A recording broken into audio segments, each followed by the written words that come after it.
Welcome back to part 2 of episode 119 of Smack Talk, and you know what that means. It's time for the weekly hot tag topics, and there's three things to talk about that I have on the lineup right here.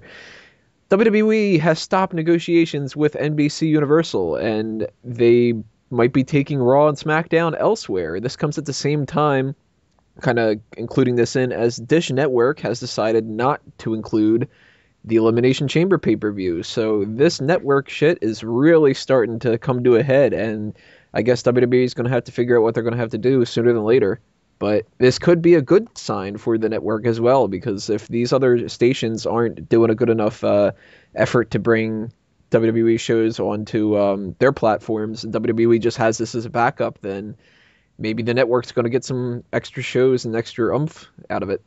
What do you think about this, Peyton?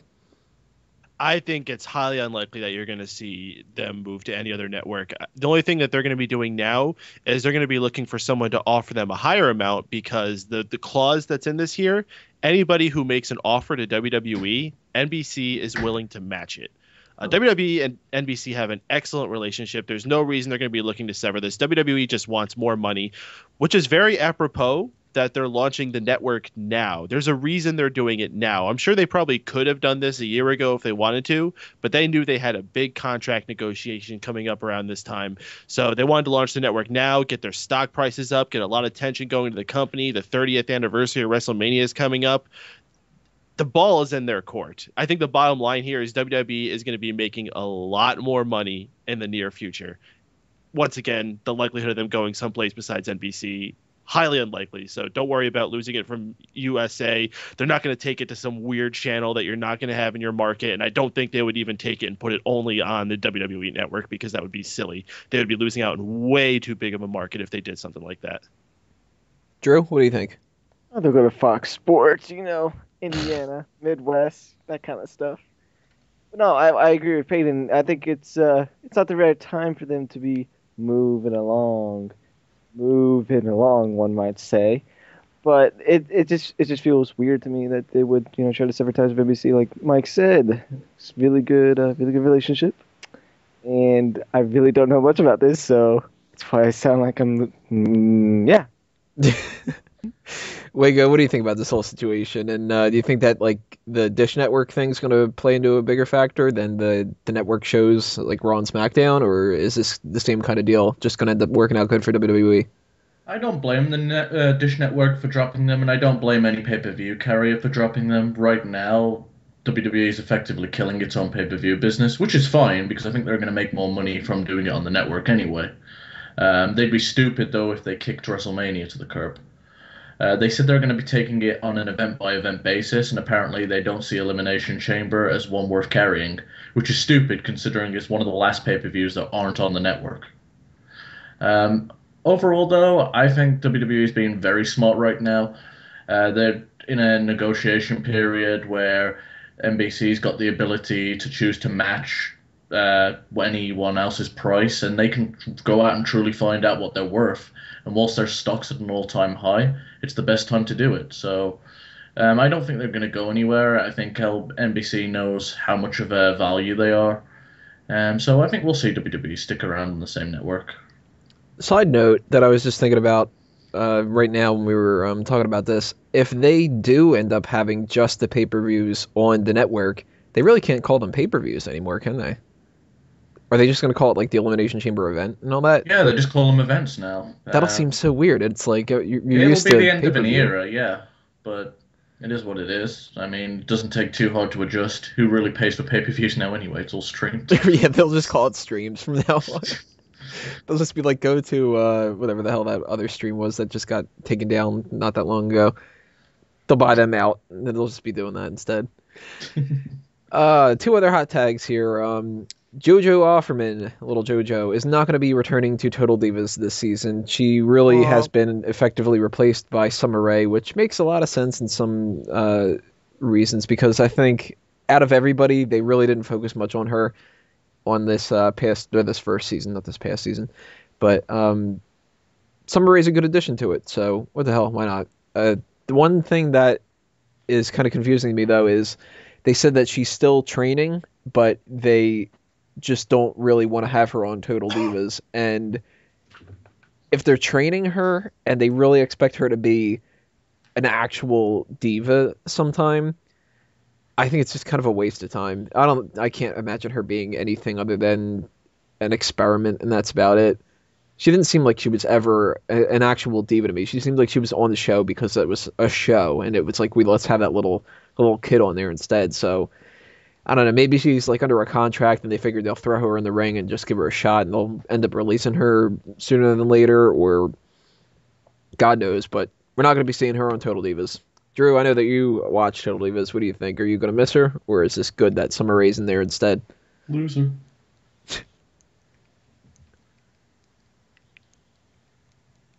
Drew?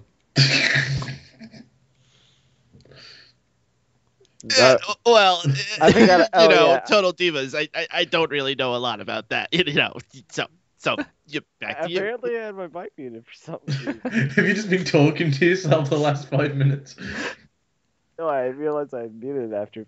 I don't remember when I muted it. That's So what do you think, Drew? Oh man. Well, I didn't know you said Summer Rae was going to be in there until just now. So about 50-50 on this. To me, JoJo was kind of, I liked her, but the issue was when she was on the show was that she was just kind of that whiny bitch that was just jealous of redhead beauty. So I don't know. It was just one of those things that they didn't really give enough time towards.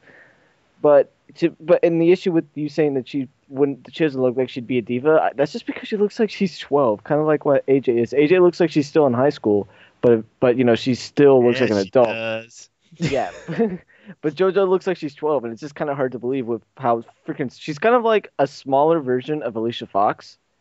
Yes, she is. God damn it. So, but when it comes to Summer Rae being in there, everyone likes Summer Rae. I like Summer Rae. I know Peyton likes Summer Rae. Wago doesn't talk about it, but I know he does. Mango, you like Summer Rae? Mm-hmm. So, I don't know. If you look at it from the first... Okay, it doesn't even matter. Yep, Summer Rae's all good with me. I'm happy-go-lucky about this. Well, Peyton, you're going to miss out on a little bit of a creep factor here. So what do you think about that? Good. I don't know. I never watched the show. I never got to appreciate JoJo or what her character was. The only time I saw her was on Raw, and she had one excellent moment. I think that's really all she was good for. It was during that big multi-diva tag match, and all the other divas on her team had gotten taken out one way or another. And Tamina was in the ring. I think it was Nikki Bella was like crawling towards her, like, please tag me, and she just like innocently like puts her hand in, and she like has to go in there and try to take out Tamina. It was adorable. It was fun. And that's about all you're going to get out of her. So they send her back there. If she can learn a thing or two, that's great. She's okay eye candy, I guess. I take her out to lunch. But aside from that, lunch? I'm not going to miss her too much. Do you lunch? Not even to dinner, just to lunch? Just to lunch. And for all those people who say you could easily sleep your way to the top, I mean, there's all those scoops reports of her being with Randy Orton. See how good that did her. True. That's a good point. Wago, what do you think? She needs to be fucking Michael Hayes. That'll keep you on the roster. Work for Rosa. Yeah, I haven't actually got a real opinion on this. I couldn't give a fuck. Well, I hope she does stick around and she ends up being useful in some fashion. I think she's cute, and why not? One sad thing to mention, last of our hot tags, Big Daddy V, otherwise known as Viscera, Mabel, Nelson Frazier. He's passed away from a heart attack at the age of 43, so that sucks. It seems like there's pretty much only 3 reasons why people pass on in the wrestling business, and it's from heart attacks, from being overweight, or from drug abuse. Concussions. Or they have some kind of a reaction to a drug, like an overdose or something like that, or they just get to finally be like... to pass on from old age or something like that. And there's Ric Flair, who just never dies. Ric Flair, who should have Ric Flair's had some of all of these symptoms, and he just doesn't die. He should have been a victim of all 3 by now, and he still is okay. He's the Mr. Burns of wrestling. He's fucking he's the cunt that's fucking survived a plane crash and then continued to wrestle. So... obviously, that's a shame. It sucks that somebody has to die at the age of 43 or something like that. But what do you guys do you have any really good memories about the old Men on a Mission member or anything like that? Drew? I'll go with you, Peyton, first. I'll tell you what my Never favorite Viscera moment was. It was when he was doing the world's largest love machine character, and he was getting involved with Lillian Garcia.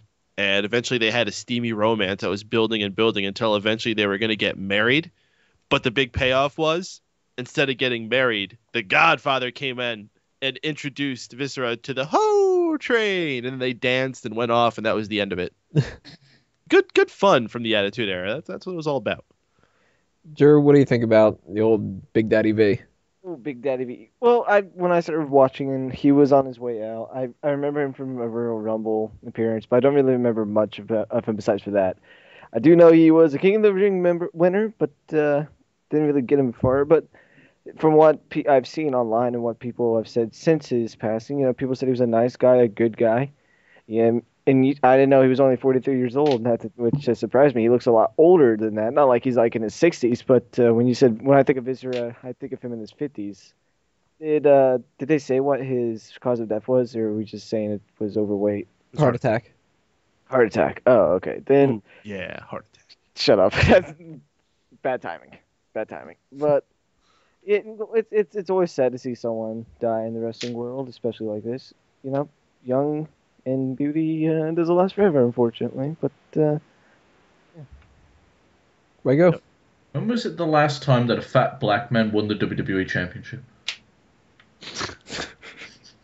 Paul wasn't here. I had to do that for him. Yeah. But Today's Paul's birthday. oh, happy birthday. Paul. Well, yeah, it sucks that he's passed away. My first memory of Viscera was the 1997 Survivor Series. It was one of the first videotapes I had of pro wrestling, and he had it was back when they gave Survivor Series names like I think Undertaker was called Team Darkside, and I don't remember what they called Viscera's team, but that was a lot of fun. That was my first introduction with it, and after that, all my memories have been of him as Viscera and Big Daddy V. So. It's a shame that he passed. I'm going to miss him. It's crazy how long he was actually in the WWE for when you think about it. Yeah. He was one of like the longest standing roster members. I mean, he came in like 94 maybe? 93, 94, he started doing the Mabel thing, and then he became Viscera, and then he was there all the way until the late 2000s doing that Big Daddy V thing. Like, he had a really long career, especially for a big man. Big men are usually around for like 4 or 5 years. And you know what? He's had quite a bit of success with each gimmick for the most part. I mean, it's not like WWE Championship success, but Mabel got over for a while. He had a job. And Big Daddy V, I could have seen that as like a big monster main event for a couple months that you could throw in with Cena. I just don't think they capitalized on it. So I swore he was going to be an ECW champion. Oh, yeah. I thought for sure that he was going to when they brought him over there and they had Matt Stryker teaming up with him. Mm-hmm. It seemed like that was a guarantee. That's a terrible team, him and Matt Stryker. No, it was actually pretty good. It actually wasn't that bad because it was like the little pipsqueak asshole with the giant. It reminded me of like monster. Harvey Whippleman. Yeah, a little bit, yeah. if he was the undisputed champion now, he could wear one of those titles on each tit. He was a really good stand-up roster member when it came to needing a big guy to fill in a role, though. Like, Mark Henry has always been around about the same time. He came a little bit before Mark Henry, but Mark Henry's been able to fill that spot a lot. They've had other people like Kurgan and Kali and all that for, the big guy in the middle of nowhere that it takes a lot of people to eliminate at the Royal Rumble and stuff like that. But he was always a really good person to throw into those kind of things because he had a really good ability to, like, move up and down the card.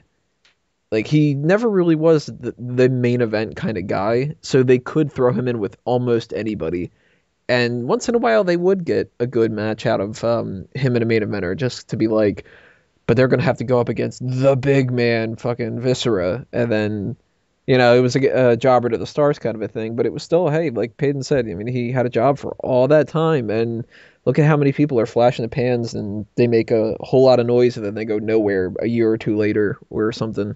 So, obviously our condolences go out to his friends and family and all that. Shame that we have to report that. And sad note to end on the hot tags, but we're going to take a little bit of a break with the rest hold. And then we're going to come back and start talking about all of the Elimination Chamber matches and give our predictions.